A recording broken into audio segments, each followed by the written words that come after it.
السلام علیکم ورحمۃ اللہ تعالی وبرکاتہ۔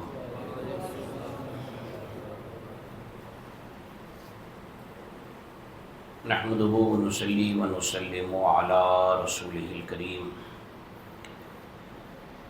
اما بعد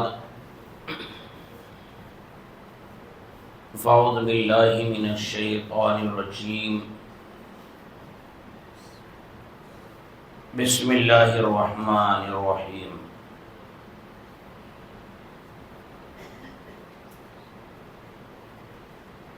الاخلاء یومئذ بعضهم لبعض عدو الا المتقین۔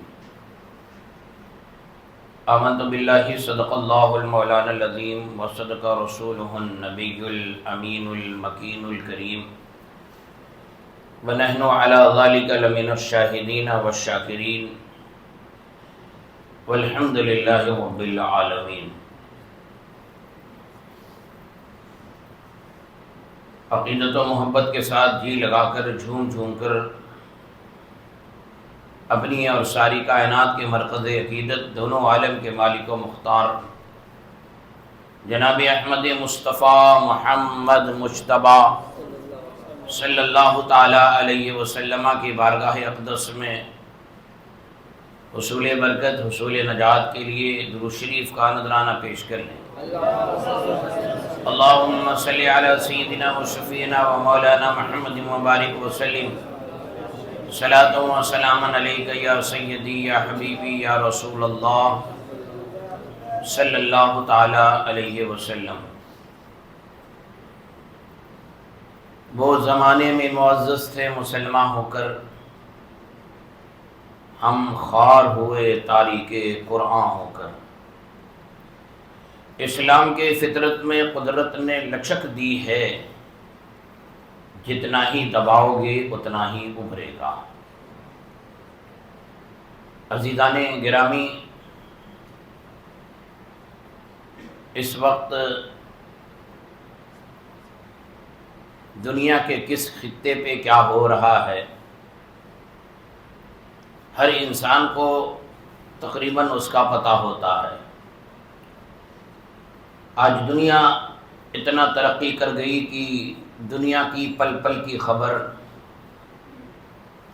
ذرائع ابلاغ کے ذریعے، پرنٹ میڈیا کے ذریعے، سوشل میڈیا کے ذریعے، الیکٹرانک میڈیا کے ذریعے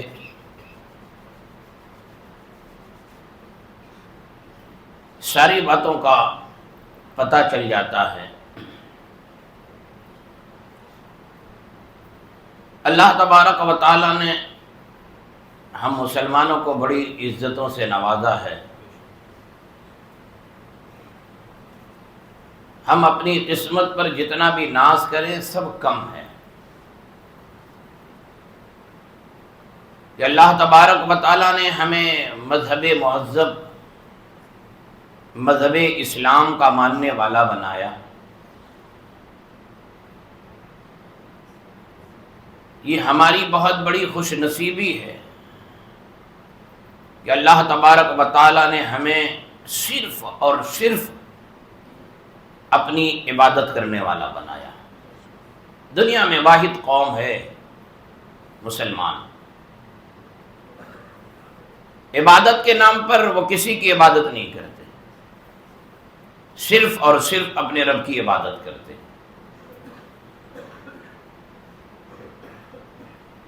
آج جو کچھ بھی دنیا کے کس خطے پہ کیا ہو رہا ہے، اس کا پتہ ہے کہ کس طرح سے مسلمانوں کو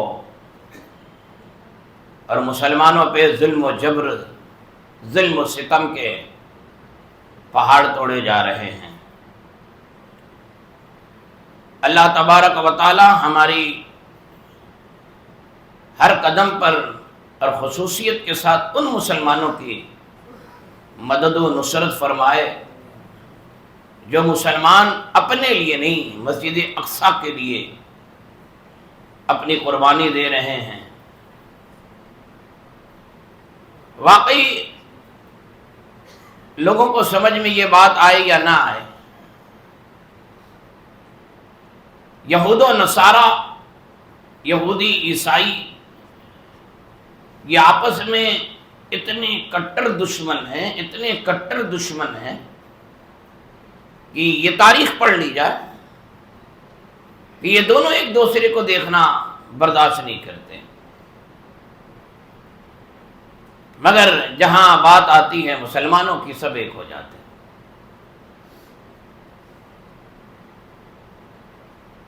آج ہماری بے بسی اور ہم اپنے ان بھائیوں کے لیے سوچ کر ہمدردی کے کچھ چند جملے کہتے ہیں، ہم کر تو کچھ نہیں پاتے، مگر یہ یاد رکھنا کہ اللہ تبارک و تعالیٰ نے قرآن کریم فرقان حمید میں جو فرمایا نا، ما اصابکم من مصیبت فبما کسبت ایدیکم، آج ہمیں ہمارے اوپر جو مصیبتیں آ رہی ہیں نا، یہ ہمارے اپنے اعمال کا نتیجہ ہے، کہ ہمارے اعمال کتنے اچھے ہیں یہ بتانے کی ضرورت نہیں ہے، یہ ہر کوئی جانتا ہے کہ ہمارا اعمال کتنا اچھا ہے۔ کیا یہود و نصارہ کو مسلمانوں کی وہ تاریخ یاد نہیں کہ بدر کے میدان میں صرف 313 تھے، مگر مسلمانوں نے انہیں اکھاڑ پھینکا؟ کیا انہیں احد کی تاریخ یاد نہیں کہ مسلمانوں نے انہیں میدان چھوڑ کر بھاگنے پر مجبور کیا؟ دنیا کے بر اعظموں پہ جتنی بھی جنگیں لڑی گئیں، کیا حضرت سرکار سیدنا فاروق اعظم رضی اللہ تعالیٰ عنہ کا زمانہ ان کے نگاہوں کے سامنے نہیں؟ یہ پورا عرب ان یہودیوں اور نصرانیوں سے خالی کرا دیا۔ کیوں اگر خالی کرایا؟ صرف اس لیے کہ یہ سرزمین اللہ والوں کی ہے، اہل ایمان کی ہے۔ آج ہم بڑی بے بسی کا اظہار کرتے ہیں اور بڑی بے چارگی کے ساتھ کسی پر کچھ ہوتا ہے تو اس کے لیے چند جملے بول کر بس ہم خاموش ہو جاتے ہیں۔ نہیں تو دنیا کو یہ معلوم ہے کہ اسی قوم میں ایک مرد قلندر پیدا ہوا تھا جس کو سلطان صلاح الدین ایوبی کہا جاتا ہے۔ وہ مرد قلندر اور کچھ لوگ ہیں کہ جنہیں صرف خانہ کعبہ، صرف کعبہ، کسی نے کہا تھا نا، میں پہلے بہت شعر پڑھتا تھا پھر میں نے چھوڑ دیا، اس قوم کے بارے میں کوئی کیا لکھے کہ کعبے کی کمائی سے پیتے ہیں شراب۔ بعض لوگوں کو میں یہ شعر بڑا عجیب لگتا تھا، مگر لکھنے والے نے جب کہا تھا کہ اس قوم کے بارے میں قمر کیا لکھے کہ کعبے کی کمائی سے پیتے ہیں شراب، جو امریکہ کی گود میں جا کر بیٹھ جائے اسے مسلمانوں کی ہمدردی کہاں سے ہو؟ کیا مطلب ہے انہیں بیت المقدس سے؟ کیا مطلب ہے؟ کیونکہ وہاں کی کمائی تو انہیں مل نہیں رہی ہے، انہیں تو خانہ کعبہ کی کمائی مل رہی ہے نا۔ کیا مطلب ہے انہیں؟ یہ چند ٹکے، چند روپیے والے، عزت اور شہرت والے، انہیں کیا فرق پڑتا ہے ایسی چیزوں سے کہ کوئی مارا جا رہا ہے، کسی کے ملک پر ناجائز قبضہ کیا گیا۔ دنیا کے جتنے بھی ایسے لوگ ہیں سارے لوگوں کی آنکھیں بند ہے کہ کسی کے ملک پر ناجائز قبضہ کر لو اور پھر بعد میں اس کے اوپر آتنکواد کا لیبل لگا دو۔ اللہ تعالی ہماری مدد و نصرت فرمائے اور اللہ تعالی ہمیں صحابہ اکرام کے نقش قدم پر چلنے کی توفیق و رفیق عطا فرمائے۔ یہ ماہ مبارک ربیع الاخیر شریف کا کہ جس ماہ مبارک میں ہم اس ماہ مبارک کو ماہ غوث بھی کہتے ہیں کہ غوث پاک کا مہینہ، واقعی ہم اللہ کا جتنا بھی شکر ادا کریں نا وہ سب کا سب کم ہے کہ اللہ تعالیٰ نے ہمیں اپنے محبوب بندوں کے دامن سے وابستہ رکھا۔ غوث پاک کی ولایت، حضور غوث پاک کی کرامت، حضور غوث پاک کا تقوی، پرہیزگاری، کہ جن کے بارے میں خود غوث پاک فرماتے ہیں کہ جب اعلان فرمانا مقصد ہوا تو کہتے قدمی ہذہ علی رقبۃ کل ولی اللہ، کہ میرا قدم تمام اللہ کے ولیوں کی گردن پر ہے۔ یہ کون کہہ رہا ہے؟ بغداد کی جامع مسجد سے حضور غوث پاک رضی اللہ تعالیٰ عنہ نے یہ اعلان فرمایا تھا، قدمی ہذہ علی رقبۃ کل ولی اللہ، کہ میرا یہ قدم تمام اللہ کے ولیوں کی گردن پر ہے۔ تو کسی عاشق صادق نے کہا تھا یہ دل، یہ جگر ہے، یہ آنکھیں، یہ سر ہے، جہاں چاہو رکھو قدم غوث اعظم۔ حضور غوث پاک رضی اللہ تعالیٰ عنہ کی ولایت اور حضور غوث پاک رضی اللہ تعالیٰ عنہ کی کرامتیں، اور اللہ رب العزت نے انہیں جو عزت اور شہرت عطا فرمائی، صرف اور صرف تقوی اور پرہیزگاری کی بنیاد پر، کہ حضور غوث پاک خود فرماتے ہیں، جب کسی نے پوچھا تھا کہ بتائیے آپ کو کب پتا چلا کہ آپ اللہ کے ولی ہیں، حضور غوث پاک فرماتے مجھے تو بچپنے میں پتا چل گیا، جب میں مکتب جاتا تھا۔ مکتب کتنا بڑا بچہ جاتا ہے؟ 4 سال، 4.5 سال کا بچہ مکتب جاتا ہے، جہاں پر قاعدہ بغدادی پڑھتا ہے، اما پارا پڑھتا ہے، قرآن پڑھتا ہے۔ مکتب میں اور کیا پڑھایا جاتا ہے؟ فرماتے ہیں تو کہا یہ کیسے؟ کہا جب میں مکتب جاتا تھا تو غیب سے آواز آتی تھی، شیخ عبد القادر جیلانی اللہ کے ولی کے لیے راستہ دو اور اللہ کے ولی کے لیے جگہ دے دو،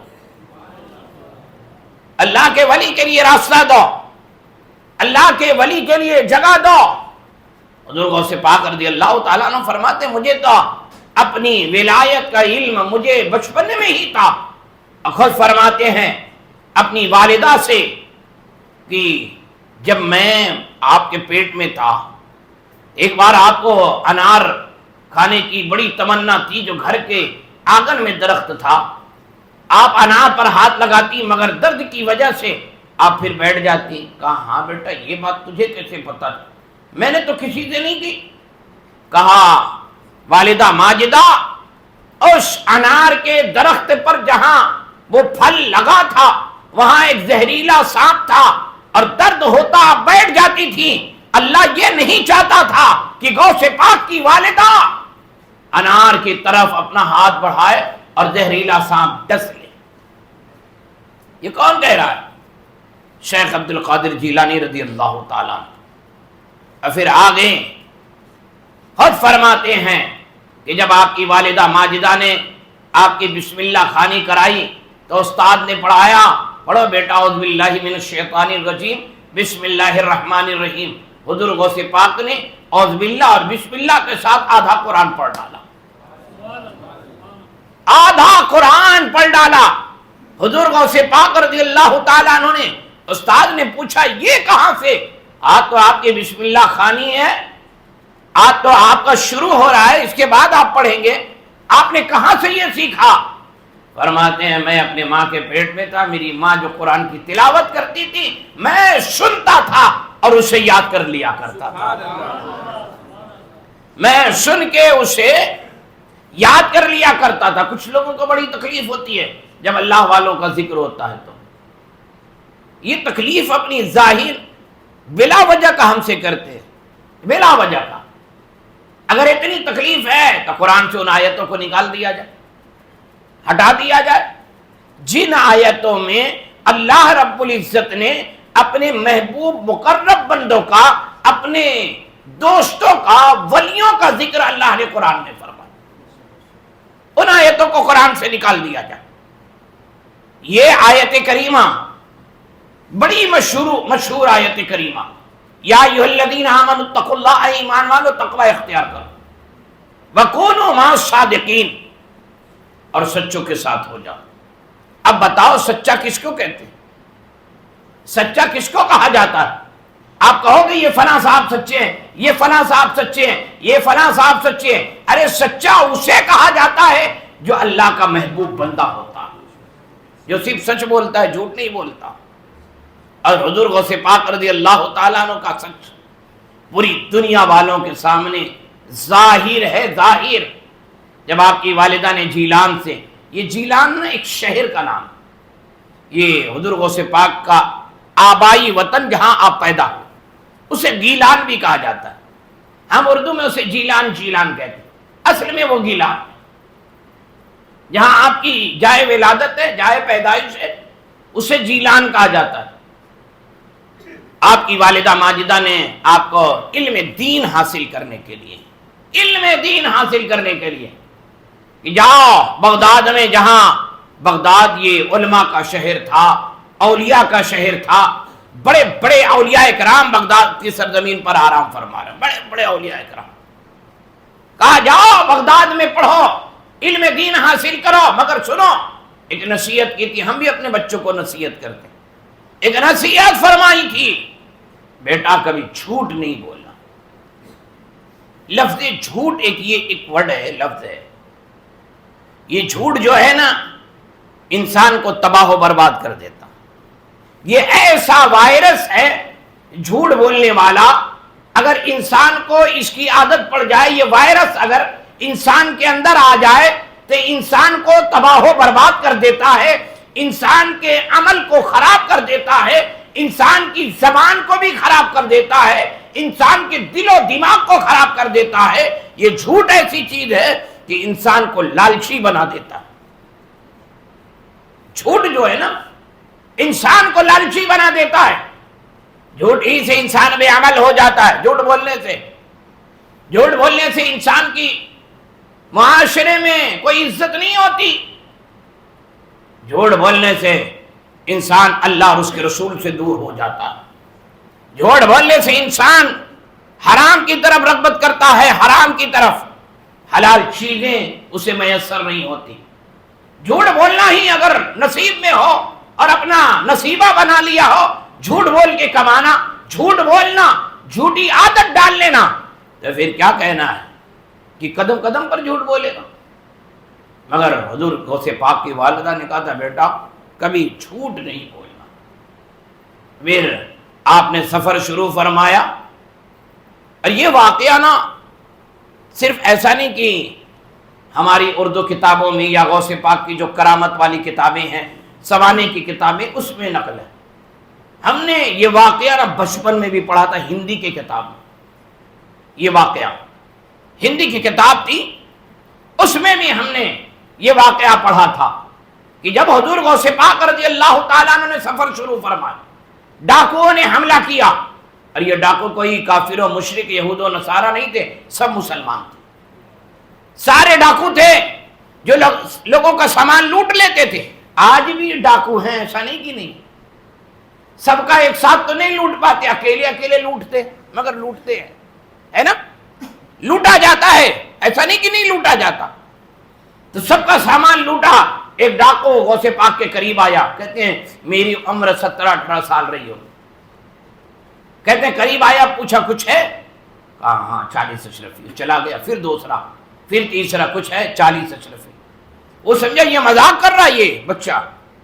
جب سارے لوگ سامان لوٹ کر اکٹھا کر لیے، اب سوچے کہ اب یہ سامان کو بانٹا جائے اور لے کر چلا جائے اپنے مقام پر۔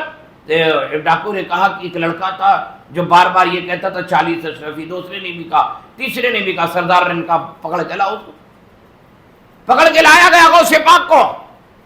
جب پکڑ کے لایا گیا تو ڈاکو نے کہا تیرے پاس کچھ ہے؟ کہا ہاں میں تو کب سے کہہ رہا ہوں میرے پاس 40 اشرفی ہے، کب سے کہہ رہا ہوں۔ آپ کے ساتھیوں نے باری باری آ کر پوچھا کچھ ہے؟ میں نے کتنے لوگوں سے کہا 40 اشرفی 40 اشرفی، مگر سب پوچھنے چلے جا رہے ہیں، تم نے بھی پوچھا، تم کو بھی بتا دیا۔ ڈاکوؤں کا سردار دیکھنے کا یہ کہاں، اچھا بتا۔ آپ نے اپنی صدری یا شیروانی دونوں کا ذکر اتارا اس کے استر میں، کیونکہ استر صدری یا شیروانی میں ہی ہوتا ہے، کرتے میں استر نہیں ہوتا، صدری یا شیروانی میں ہی ہوتا ہے۔ تو آپ کی والدہ نے آپ کی شیروانی کے استر میں وہ سلا تھا، آپ نے کہا اس میں نکالا اور پھاڑا دکھا دیا۔ دیکھ کر دنگ رہ گئے، کہا بتایا کیوں؟ یہ تو چھپی ہوئی چیز تھی نا۔ کہا تم نے پوچھا، میں نے بتایا۔ تم نے پوچھا نا، کہا جھوٹ بول دیتے، مت بتاتے، کس کی نظر اس پر پڑتی کہ کہاں ہے؟ اب کون جانتا کہ اس بچے کے بعد بھی کچھ ہوگا؟ جھوٹ بول دیتے، کچھ نہیں ہے۔ کہا جھوٹ بولتا کیسے؟ میری ماں نے کہا ہے جھوٹ نہیں بولنا۔ بولتا کیسے؟ میری ماں نے کہا جھوٹ نہیں بولنا۔ میں اپنے ماں سے میں نے وعدہ کیا ہے، اور میری ماں نے مجھے جو نصیحت کی ہے نا، میں اس پر عمل کر رہا ہوں۔ یہ دولت کیا ہے؟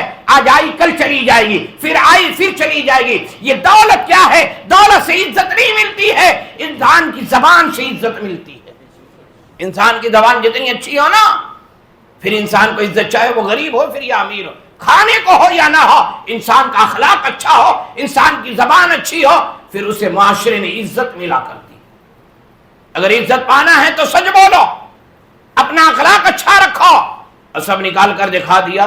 ڈاکوؤں کے سردار کے دل پر یہ بات اتنی اثر کر گئی نا، اتنی اثر کری، بزرگوں سے پاک کے قریب آتا کہتا ہے کہ اے بچے، میں تیرے ہاتھ پہ نا اپنے گناہوں سے توبہ کرنا چاہتا ہوں۔ میں تیرے ہاتھ پر آج کے بعد کوئی گناہ نہیں کروں گا، آج کے بعد یہ چوری، اچکئی، یہ ڈکو، یہ کوئی کام نہیں ہوگا۔ میں توبہ کرتا ہوں تیرے ہاتھ پر، تجھے گواہ بنا کر کہ اللہ تعالیٰ میری توبہ قبول فرما لے۔ اور جب اس نے توبہ کی نا تو 40 کے 40 ڈاکوؤں نے بھی توبہ کر لی، 40 نے توبہ کر لی۔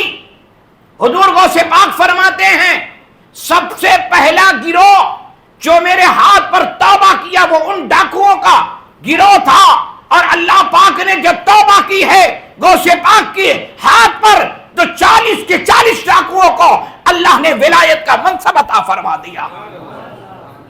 اللہ نے ولایت کا منصب عطا فرما دیا۔ یہ سچی توبہ کی برکت ہے، یہ سچی توبہ کی برکت ہے۔ تو حضور غوث پاک نے سچ بول کر 40 کے 40 ڈاکوؤں کو کہ دلوں پر حضور غوث پاک کی بات اتنی اثر کر گئی کہ 40 نے توبہ کر لی۔ ہمیں بھی چاہیے کہ آج ہمیں کامیابی، کامرانی، ہماری زبانوں میں لذت، چاشنی نہیں ہے نا، اس کی وجہ یہی ہے کہ جھوٹ بولنے کی عادت تو اتنی پڑی ہوئی ہے نا کہ گھر میں بھی جھوٹ بولتے ہیں، بچوں کے سامنے بھی جھوٹ بولتے ہیں، جب گھر سے باہر نکلتے ہیں تو عزت شہرت کے لیے، واہوائی کے لیے لوگ کہیں گے بڑا اچھا ہے۔ یہ نہیں جانتا یہ واہوائی 4 دن کی ہے، اور سب یہ جانتے ہیں موت کا وقت مقرر ہے، ایک دن چلے جانا ہے۔ مقرر کب ہے؟ ابھی ہے یا کل ہے یا 1 سال کے بعد ہے یا 10 سال کے بعد ہے، مگر وقت مقرر ہے، جانا ہے، یہ سب جانتے ہیں۔ مگر صرف اپنی واہوائی کے لیے انسان یہ ساری چیزیں کرتا اور حاصل نہ کچھ نہیں ہوتا، حاصل بھی کچھ نہیں ہوتا۔ اسی لیے ہمیں وَكُونُوا مَعَ الصَّادِقِينَ، ہم سچوں کے ساتھ رہیں، اللہ والوں کے ساتھ رہیں، اور اللہ تعالی ہم سب پر اپنا فضل خاص فرمائے۔ واہ کیا مرتبہ اے غوث ہے بالا تیرا، اونچوں کے سروں سے قدم آلا تیرا، سر بھلا کیا کوئی جانے کی ہے کیسا تیرا، اولیاء ملتے ہیں آنکھیں وہ ہے طلبہ تیرا، مدرے چشت بخارا و عراق و اجمیر، کون سے کشت پہ برسا نہیں جھالا تیرا، کون سے کشت پہ برسا نہیں جھالا تیرا، اب کیا دبے جس پہ حمایت کا ہو پنجا تیرا، شیر کو خطرے میں لاتا نہیں کتا تیرا۔ میرے بزرگوں اور دوستوں، اللہ پاک کا کرم ہے کہ اللہ نے ہمیں مذہب مہذب اسلام میں پیدا کیا، اسلام کا ماننے والا بنایا، اور یہی مذہب مہذب ہے جو اس سے وابستہ ہے، اس کی دنیا بھی بہتر اور اس کی کل آخرت بھی بہتر ہوگی۔ ہمیں چاہیے کہ ہم خصوصیت کے ساتھ اپنے ان بھائیوں کے لیے، ان مظلوموں کے لیے جن پر ظلم کے پہاڑ توڑے جا رہے ہیں۔ ساری حکومتیں اندھی ہو گئی ہیں کہ ہم اس کے ساتھ کھڑے، ہم اس کے ساتھ کھڑے ہیں۔ ہم کسی کے ساتھ نہیں کھڑے، ہم اہل ایمان کے ساتھ کھڑے ہیں۔ ہم کسی کے ساتھ نہیں، ہم ایمان والوں کے ساتھ کھڑے ہیں۔ اور اللہ تعالیٰ دیکھنا ایک وقت آئے گا، اور آیا بھی، دنیا نے دیکھا بھی، ہمیشہ تم اس کو مارتے تھے تو کوئی بولنے والا نہیں تھا، ایک بار اس نے تم پر حملہ کر دیا، پوری دنیا چیخنے لگی۔ ہمیشہ مارتے تھے، عورتوں کو بندی بنا لیتے، بچوں کو بندی بنا لیتے، بچوں کو گولیاں مار دی جاتی، کوئی چیخنے چلانے والا نہیں تھا، بلکہ ہاسپٹل پر حملہ کر کے ہزاروں ہزار لوگوں کو تم نے شہید کر دیا، آج بھی کوئی بولنے والا نہیں ہے۔ ایک بار اس نے تمہیں بتایا کہ ہمارے بھی بازو میں طاقت ہے، ایک بار بتایا تو سب کی چیخیں نکلنے لگی، سب کھڑے ہو گئے کہ ہم اس کے ساتھ ہیں، ہم اس کے ساتھ ہیں۔ رہو، جس کے ساتھ رہنا ہے رہو، یہ یاد رکھنا اسلام غالب ہو کر رہے گا، غالب ہو کر رہے گا، اور غالب ہے اور غالب ہو کر رہے گا۔ اللہ تبارک و تعالی ہمارے ان مظلوموں کی اللہ تعالی مدد و نصرت فرمائے، اللہ تعالی انہیں کامیابی عطا فرمائے، کامرانی عطا فرمائے، ظالموں کو اللہ تعالی نشت و نابود فرمائے، اللہ ان کی طاقتوں کو نشت و نابود فرما دے، اور جتنے ہم خیالہ ہم پیال ہیں، پیالہ ہیں، ان تماموں کو اللہ تعالی ان پر قہر کی بارش فرما دے، اور اللہ رب العزت ہمارے ان مظلوموں کی اللہ تعالی مدد فرمائے، کامیابی عطا فرمائے۔ اور اللہ تعالی جمعے میں، آج جمعۃ المبارکہ ہے، خصوصیت کے ساتھ یہاں بھی دعا ہو رہی ہے، بعد میں آپ اپنے الگ الگ تنے تنہا ان بھائیوں کے لیے ضرور دعا کریں کہ آج ان کی باری ہے، کل ہماری بھی باری آ سکتی ہے نا؟ آج ان کی باری، کل ہماری بھی باری آ سکتی ہے۔ ہمیں یہ چاہیے کہ ہمارے دل میں، ہمارے سینے میں وہ دل ہے جو دھڑکتا ہے اگر کسی کے لیے، کیونکہ ہم اخلاق پسند ہیں، ہم انصاف پسند ہیں، ہم انصاف چاہتے ہیں۔ دنیا جو چاہے، ہم تو انصاف چاہتے ہیں، ہمارے ساتھ انصاف کیا جائے۔ اگر نہیں کرو گے تو اللہ کے قہر کی باری ضرور ہوگی۔ اللہ ہم پر کرم فرمائے، رحم فرمائے۔ آپ حضرات کھڑے ہو جائیں، صفے درست کریں۔